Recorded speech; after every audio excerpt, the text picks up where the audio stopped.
abrirem a palavra junto comigo.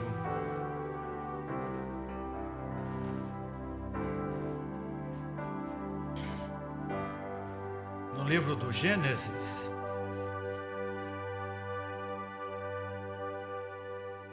no capítulo... Vamos ler Isaías 48:10 primeiro.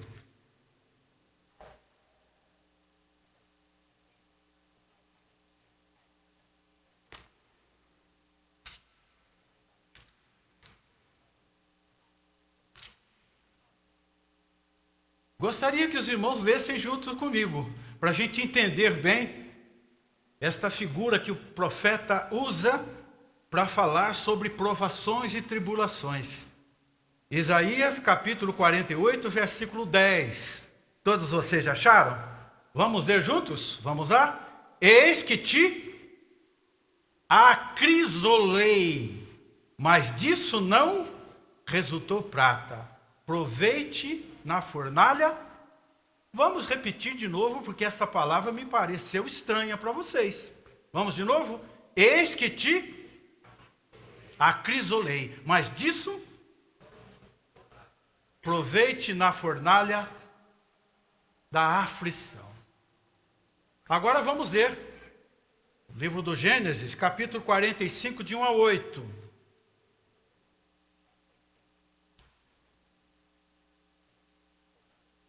Gênesis 45, de 1 a 8. Então José, não se podendo conter de todos os que estavam com ele, bradou: fazei sair a todos da minha presença. E ninguém ficou com ele quando José se deu a conhecer a seus irmãos. E levantou a voz em choro, de maneira que os egípcios ouviram, e também a casa de Faraó. E disse a seus irmãos: eu sou José. Vive ainda meu pai?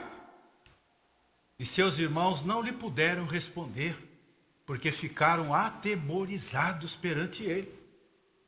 Disse José a seus irmãos: agora chegai-vos a mim. Chegaram-se. Então disse: eu sou José, vosso irmão, a quem vendestes para o Egito. Agora, pois, não vos entristeçais, nem vos irriteis contra vós mesmos, por me haverdes vendido para aqui. Porque para a conservação da vida, Deus me enviou adiante de vós. Porque já houve 2 anos de fome na terra, e ainda restam 5 anos, em que não haverá lavoura, nem colheita.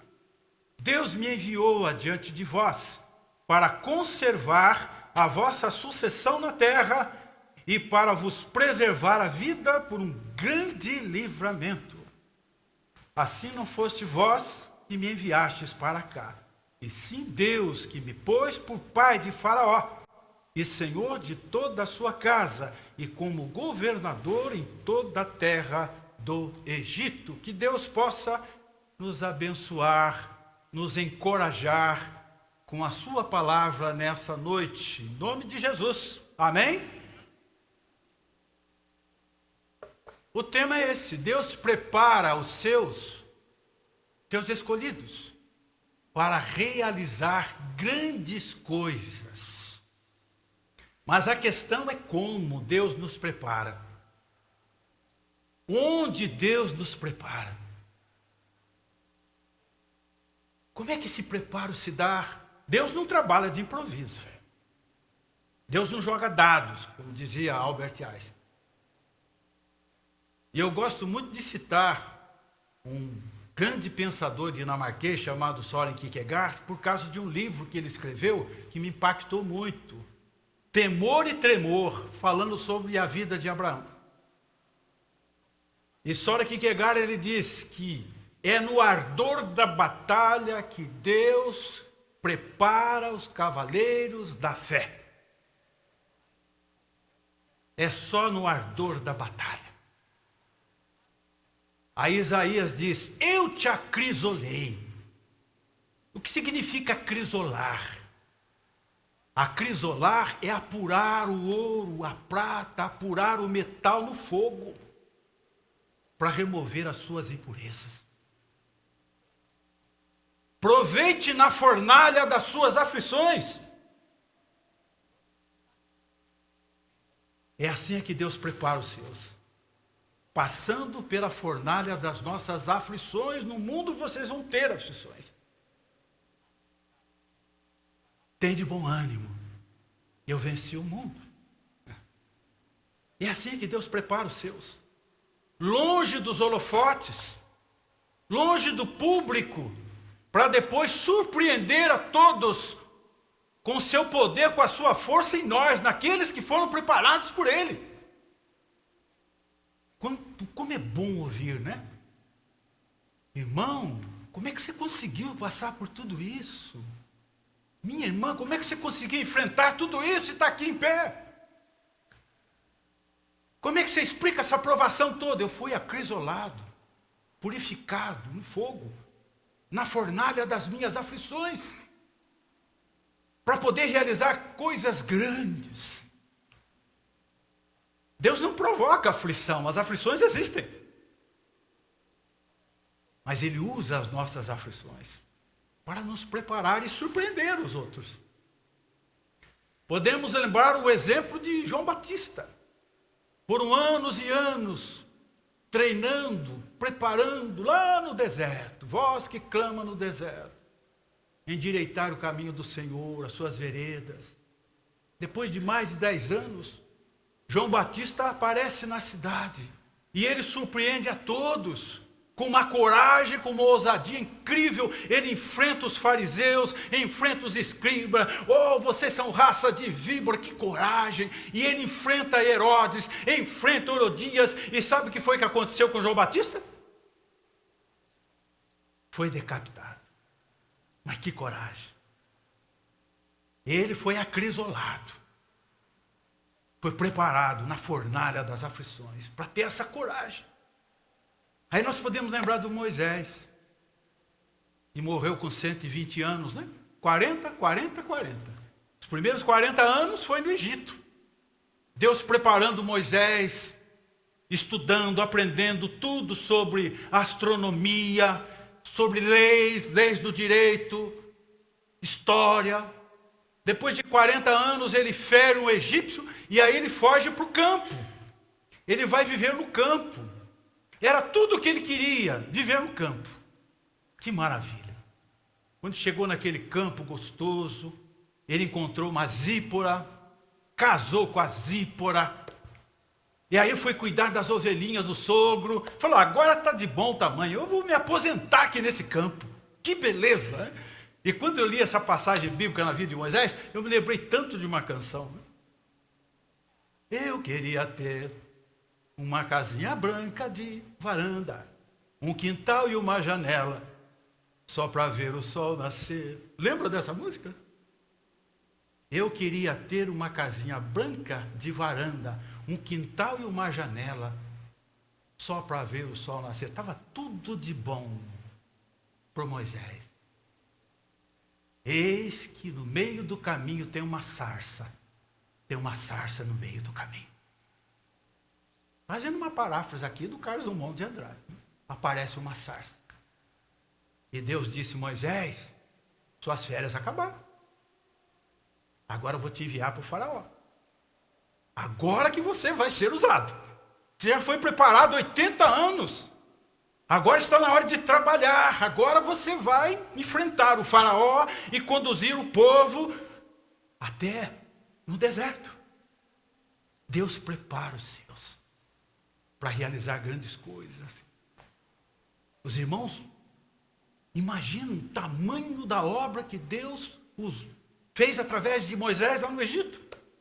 As pragas, os milagres. Mas ele foi preparado. Podemos lembrar de Saulo, depois daquele encontro com Jesus no caminho de Damasco. Ele não começou trabalhando, não. Ele ficou ainda 3 anos na Arábia, se preparando e Deus preparando-o para isso. Estudou aos pés de Gamaliel. Depois, finalmente, ele entra em cena para trabalhar. ele escreve 13 cartas. Meus irmãos, se não fossem essas 13 cartas de Paulo, nós não saberíamos nada sobre graça. Deus tinha que usar esse homem, mas ele foi preparado para isso. E o próprio Senhor Jesus. Jesus podia ter vindo ao mundo de uma outra forma. Como um anjo, Gabriel, um arcanjo poderoso, né? Mas ele vem através de uma mulher, uma manjedoura, sofre todas as mazelas humanas, passou frio, fome, chorou, vai para o deserto, é tentado por Satanás. E finalmente ele estava pronto para o ministério de 3 anos. Mas foi preparado.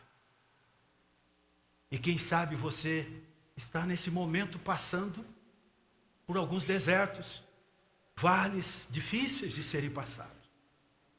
Pense em José. José do Egito.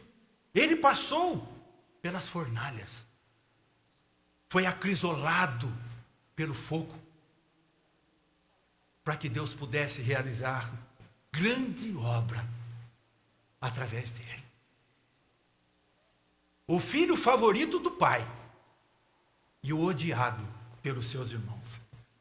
E até me lembrei daquele seriado que passava, não sei se passa ainda, né? Na TV, faz tantos anos que eu não assisto TV. Todo mundo odeia a Cris, é isso mesmo? Todo mundo odeia Cris, né? Eu achava muito interessante aquele seriado, né? Eram 12 irmãos. E os 11 odiavam. Ali naquela casa, todos odiavam José. Já fazia parte do treinamento. Ele foi treinado na fornalha das suas aflições. Ele foi acrisolado, até se tornar um ouro puro, uma peça rara, nas mãos de Deus, para realizar o que ele realizou no Egito.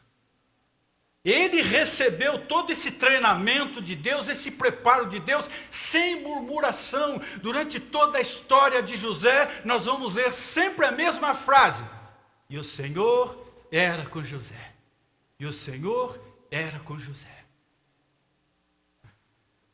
Vamos fazer algumas considerações na história de José hoje.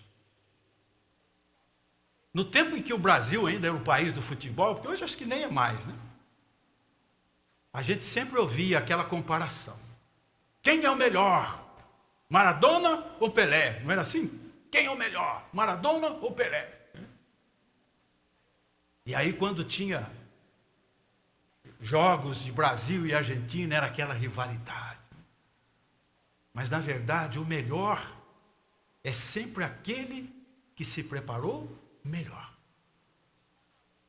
O Pelé foi melhor, que ele morreu aos 82 anos e ganhou o título de atleta do século. O Maradona, com toda a habilidade que ele tinha, talvez até igual ao Pelé, mas ele não soube se preparar. Se envolveu com drogas, não soube se preparar, morreu antes do tempo. E Deus não joga dados. E Ele prepara aqueles que querem ser usados. E como é que Deus nos prepara? Tem que passar pela fornalha das aflições. Para sair mais maduros, mais fortalecidos. Para poder realizar o que Ele tem para a gente. Primeira consideração nessa história hoje. Deus preparou José na fornalha das suas aflições para ser uma árvore frutífera. Onde? Lá no Egito. Por isso que nós lemos o Salmo 1. O justo ele é como uma árvore, plantada junto à corrente de águas. E no devido tempo ele deu frutos onde? Lá no Egito. E tudo quanto ele faz, ele é bem, e ele foi bem sucedido onde? Portanto, quando os irmãos de José jogaram ele dentro daquela cova, dentro daquele buraco, os irmãos de José não podiam imaginar que eles estavam semeando uma árvore, plantando uma árvore que iria florescer e dar frutos lá no Egito. Talvez alguém esteja tentando jogar você numa cova, um buraco. O mundo é mau. Nessa hora que você está sendo provado, tentado, pense em José. Quem sabe Deus está tornando você uma árvore para dar frutos neste lugar. Pode ter certeza disso. Se alguém está te perseguindo, querendo te jogar numa cova, é porque você é um filho de Deus, você é justo e Deus quer usar você para ser uma árvore frutífera, para dar frutos. Como as tamareiras no deserto. Os beduínos, para apanhar aquelas tâmaras, lá naquela altura, e jogam pedras. E as tamareiras devolvem? Tâmaras. Tâmaras. É o justo. É o justo. E José, ele foi essa árvore. E quando o Salmo 1 disse, tudo quanto ele faz, ele é bem sucedido. É impressionante. Tudo quanto José pôs a mão, ele foi bem sucedido. Foi bem sucedido na casa dos seus pais, tão bem sucedido ao ponto de provocar inveja nos irmãos, ódio nos irmãos. Foi bem sucedido na casa do Potifar, ao ponto de provocar até desejos na esposa do Potifar. Foi bem sucedido como governador. E sabe até onde José foi bem sucedido? Essa passagem eu acho incrível. Tem ideia? Na prisão, João. Ao ponto do carcereiro dar as chaves do presídio para ele. Bem sucedido. Eu não sei se os irmãos se lembram, alguns anos atrás, eu preguei um sermão aqui sobre Memórias do Cárcere de José. Baseado no livro do Graciliano Ramos, né? Memória do Cárcere. Só que o Graciliano Ramos ele foi preso em 1936, escreveu suas memórias e morreu. Ele foi injustiçado politicamente. Né? Mas José, ele foi injustiçado onde? Na sua casa, na sua família. Podemos imaginar quantas memórias ele escreveu enquanto estava na prisão. De injustiças. E o Senhor era com José. Ele estava passando pela fornalha. Ele estava sendo acrisolado. Para poder ser uma árvore frutífera no Egito. E quando chegou o momento dele se tornar essa árvore, o próprio faraó percebeu a unção de Deus na vida de José. Ao ponto de dizer assim, acharíamos porventura homem como este? A quem há o Espírito de Deus? Não tem. Não tem no Egito. Aí os jovens da época, de 30 anos, porque José estava com 30 anos, deviam comentar, como é que pode um jovem desse, com 30 anos, chegar a essa posição de governador? E ele nem egípcio era, um judeu. Aí José podia dizer, vocês não sabem o que estão falando. Eu passei pela fornalha das minhas aflições. Eu fui acrisolado para chegar aqui. É tão bom olhar para as pessoas bem-sucedidas. Mas nós não podemos esquecer que para essas pessoas chegarem onde chegaram, tiveram que enfrentar algumas fornalhas. Não é fácil, filho. Mas quando o Senhor está conosco, como estava com José, nós podemos ser árvores frutíferas e dar frutos onde nós estivermos. Segunda consideração, Deus preparou José. Ele prepara os seus para coisas grandes.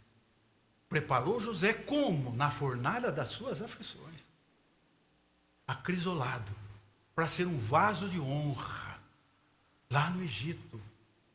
para a glória de Deus.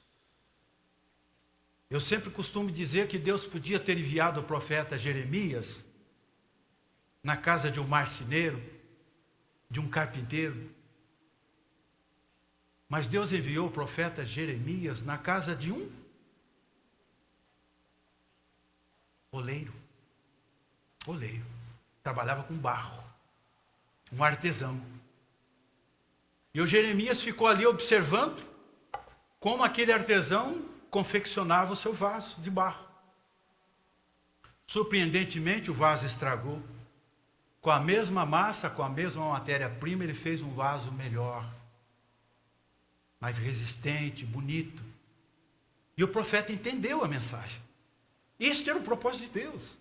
Quebrantar o seu povo e fazer do seu próprio povo um vaso novo, um vaso para sua honra e glória. Era o que Deus queria fazer também com o próprio profeta Jeremias. Quebrá-lo e fazer dele um vaso novo para sua glória. E foi exatamente o que Deus fez com José. Um homem bom e justo, mas foi quebrantado na fornalha das suas aflições, para se tornar um vaso para a honra de Deus, para a glória de Deus lá no Egito. Na segunda carta aos Coríntios 2, 20 e 21, Paulo escreveu dizendo que numa grande casa não há somente utensílios de ouro, de prata, mas também de madeira, de barro. Mas quando estes vasos são purificados, acrisolados, se tornam úteis nas mãos do seu possuidor, para a honra da casa. E José foi um vaso para a honra do nome de Deus lá no Egito. Eu ouvi algum tempo atrás o testemunho de um missionário que disse que ele estava com dificuldade para falar sobre santidade, pureza, consagração, para um grupo de uma tribo indígena, de nativos, né? Até para nós aqui, às vezes é difícil falar sobre esse tema, né? Santidade, pureza. E ele não sabia como tratar esse tema. Né? E quando ele voltou para casa, para sua surpresa, a sua casa, que era uma tapera, coberta de palha, havia sido queimada. Só encontrou cinzas, escombros. E lá no meio dos escombros, estava o seu vaso de barro intacto. Só não destruiu o vaso de barro. E ele pegou aquele vaso de barro, colocou debaixo do braço e levou aquele barro para servir de ilustração, de ensino para a aldeia. Ele reuniu ali os nativos, contou sobre o incêndio e disse: olha aqui o meu vaso. Foi a única coisa que sobrou do incêndio, meu vaso. E assim como o fogo não conseguiu destruir o meu vaso, pelo contrário, tornou esse vaso mais forte, mais resistente, mais bonito. Deus pode usar toda a dor e o sofrimento dessa aldeia para fazer de vocês um vaso para a honra do seu nome. E ele conseguiu passar uma mensagem de pureza, de consagração, de santificação para aquela aldeia. Eu não sei se vocês costumam admirar aquelas porcelanas de luxo nas lojas, né? Portinari, Porto Belo, bonita, caras, né? Nós não temos a menor ideia de como essas porcelanas, elas passam por altas temperaturas para se tornarem bonitas, fortes, resistentes. É o acrisolamento que o profeta nos ensinou. Tem que passar por esse processo. Mas é interessante que a Bíblia, ela também fala sobre vasos de alabastros. Vocês já ouviram falar em vasos de alabastros?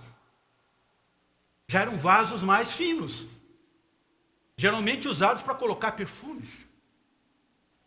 Lembra de alguém que andava com Jesus, que tinha um vaso de alabastro cheio de perfume? Maria. Um perfume de nardo puro. E ela quebrou aquele vaso de alabastro e ungiu os cabelos de Jesus. ao ponto de incomodar o Judas Iscariotes, né? Devíamos ter vendido esse perfume para ajudar os pobres. E Jesus disse, não a molestai, porque ela praticou uma boa ação para comigo. Ela antecipou a minha vida para a sepultura. Jesus estava falando sobre o ritual do embalsamento, né? Judaico. Por onde for pregado o evangelho, vai ser lembrado o feito dessa mulher. Vaso de alabastro. E a vida de José foi um vaso de alabastro que se quebrou no Egito e todos os egípcios puderam sentir o aroma suave do Espírito de Deus. A fragrância do Espírito de Deus. E é interessante que Paulo diz que nós também somos para com Deus o bom perfume de Cristo. Lá em 2 Coríntios 4, 7, nós somos vasos de barro. Mas a excelência do poder é de Deus. Nós temos esse perfume em nós. Mas como exalar o bom perfume de Cristo? Precisamos ser quebrantados. Quebrado. Acrisolado. Passar muitas vezes pela fornalha das nossas aflições. E ele foi o vaso para a honra de Deus também no Egito. Mais uma consideração. Deus preparou José na fornalha das suas aflições também para realizar os seus sonhos. José era um sonhador. Naquele tempo, seus irmãos já fizeram bullying com ele. Quando ele chegava, os irmãos já diziam, ó, chegou o sonhador, por causa dos seus sonhos. E é interessante, irmãos, que nesta história, todos os personagens sonharam. Já pararam para pensar? Com exceção aos irmãos de José. Todos sonharam. Então vamos começar pelo pai, Jacó. Jacó sonhou? Lá em Padã Arã. Que sonho extraordinário, né? Ele sonha com aquela escada, chegando até o céu, os anjos subindo e descendo, e ele acorda e diz, Deus está aqui nesse lugar, eu não sabia. Jacó sonhou, ele sonhou. José sonhou. O copeiro lá no cárcere sonhou. E o padeiro também sonhou. E o faraó também sonhou. Só os irmãos de José não sonharam. Deixa eu perguntar aqui. Quantos de vocês aqui têm o costume, o hábito de sonhar? Levante a mão. 1, 2, 3, 4, 5, 6, 7, 8, 9, 10, 12. Olha, até que eu não estou sozinho nisso, hein? Agora uma perguntinha um pouco mais difícil. Quantos de vocês aqui que sonham e quando acordam lembram perfeitamente do que sonharam? Levanta a mão. Nossa, é mesmo? Então vocês se considerem dormir em estado alfa, que é o sono perfeito. Diz que o sono perfeito é alfa. Não sou eu que disse. São os pesquisadores aí. Então, quando você entra em estado profundo, seu inconsciente domina todo o seu cérebro, a sua mente, e joga uns flashes. E você sonha e acorda e lembra tudo que sonhou. Não sei até que ponto isso é real, mas eu sonho e lembro. Agora, por que será que só os irmãos de José não sonharam? Não é curioso isso? Se todos sonharam. É porque o coração daqueles meninos era perverso. Eram maldosos. Deus não pode sonhar com quem tem um coração carregado de mágoa, de ódio, de ressentimento. Não pode. Quem subirá no monte do Senhor, que são limpos de mãos e puros de coração? Então, quando os irmãos forem deitar para dormir, consulte o coração, sonda, meu Deus. Conhece o meu coração. Se o seu coração estiver bonzinho, talvez você sonhe com os anjos. Agora, se o coração estiver carregado, é pesadelo. Mas o Salmo 126, o salmista diz, né? Quando o Senhor restaurou a sorte de Sião, ficamos como quem sonha. Aí eu pergunto para os irmãos, é preciso estar dormindo para sonhar? Não precisa estar dormindo para sonhar. Nós podemos sonhar acordado, sonhar com os pés no chão. Nossa, como é bom sonhar. Você, quando está dirigindo o seu carro, sonha. Quando você está passeando, sonha. Se você estiver na sua casa, sentado numa rede, numa cadeira, sonha. Nós temos que sonhar. Sonhar é você imaginar, sonhar projetos, planos. Tenha sonhos, mas não se esqueçam de pedir para Deus sonhar com você. Porque quando Deus sonha conosco, há uma grande chance dos nossos sonhos se realizarem. Mas tem um detalhe importante para lembrar. Nós sonhamos, mas dificilmente nós vamos entender os caminhos que irão nos levar a realizar esse sonho.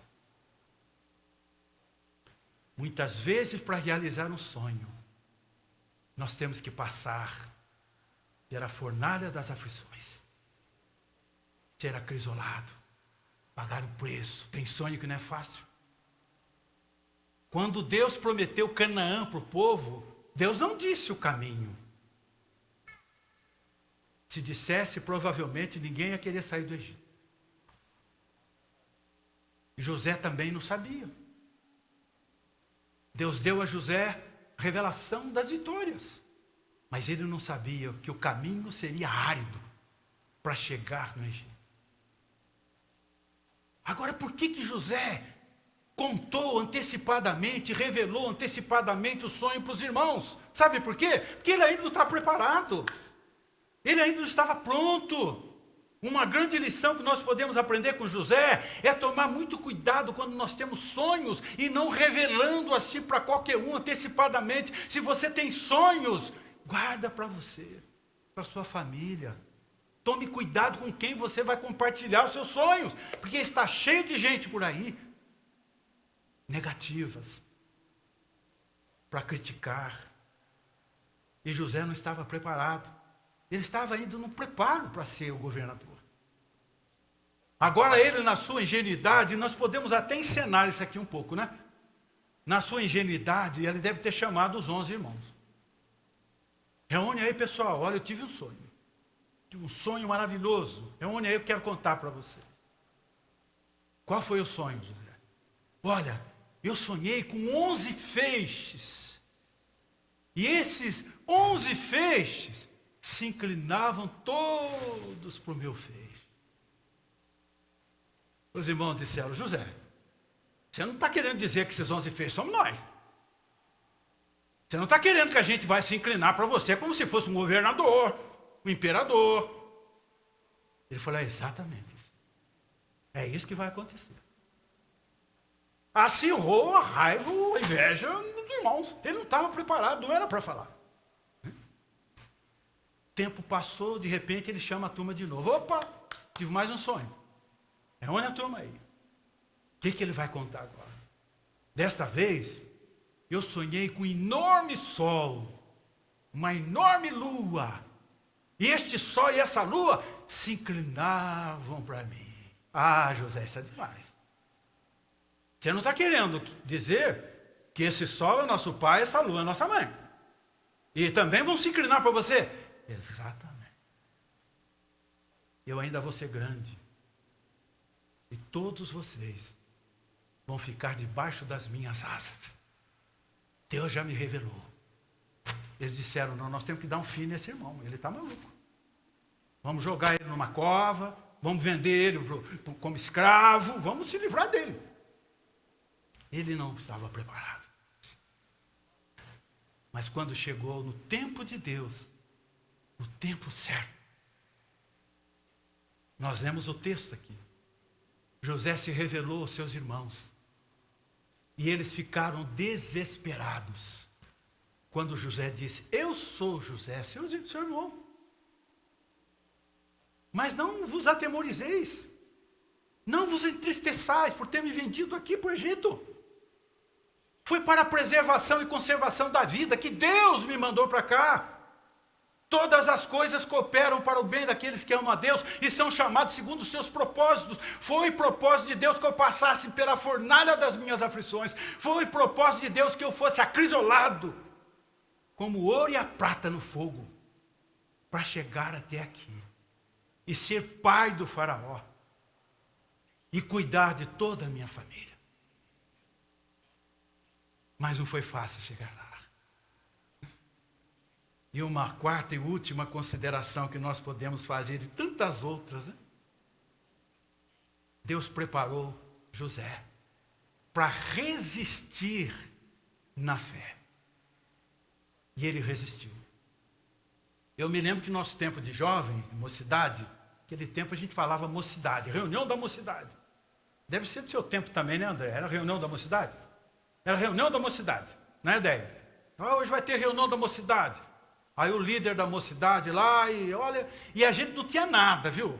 Era ping-pong, uma pipoquinha, e estava lá, e tinha que recitar versículo. E a mocidade tinha um lema, tinha um motus. E qual era o lema da nossa mocidade? 2 Timóteo 4:7. Tinha que saber isso de cor, era o código. Então vamos lá, né? Vamos lá.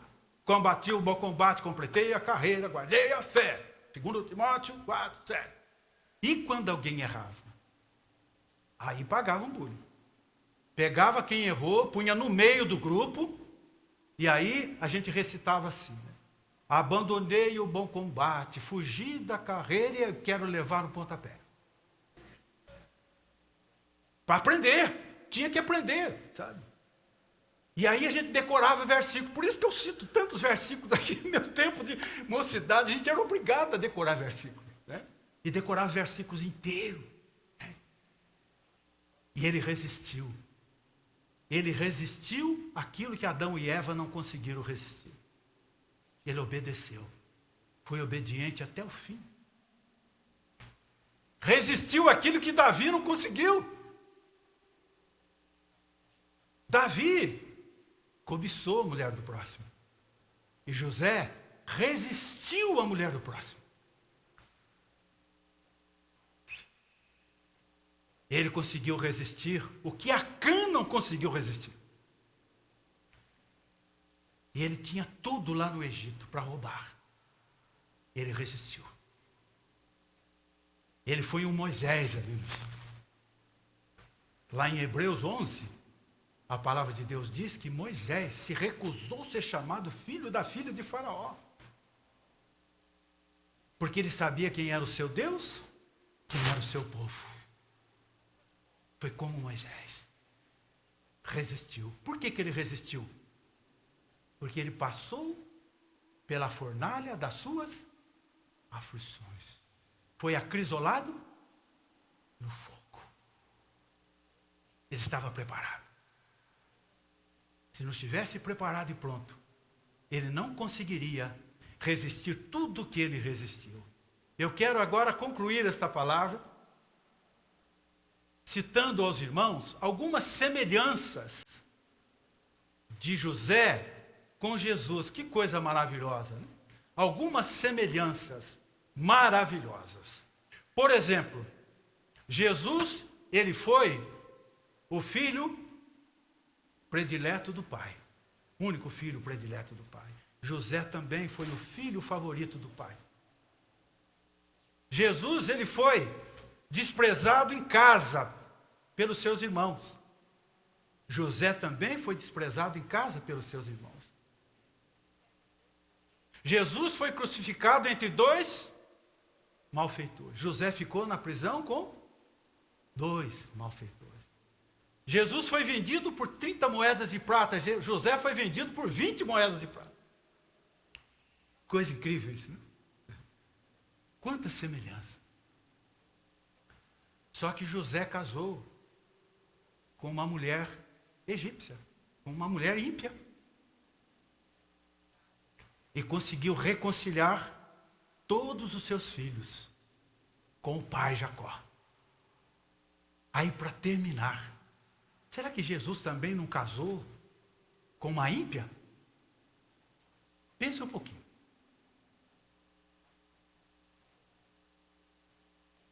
Pode falar em voz alta.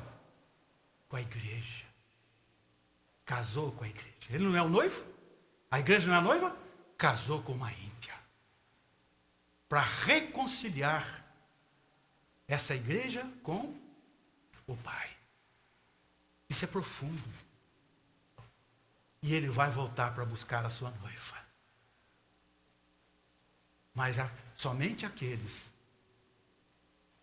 que estiverem preparados, que já passaram pela fornalha das aflições, foram acrisolados, dizendo glória a Deus, glória a Deus, glória a Deus. Eu quero ser um vaso para a honra de Deus, eu quero ser uma árvore frutífera, eu quero resistir esse mundo vil, eu quero sonhar, e o meu sonho é a volta de Cristo. Nós temos que sonhar com isso todos os dias, que Deus possa consolar os nossos corações com essa palavra em nome de Jesus. Amém e amém. Muito bem, eu vou fazer uma oração para encerrar a mensagem.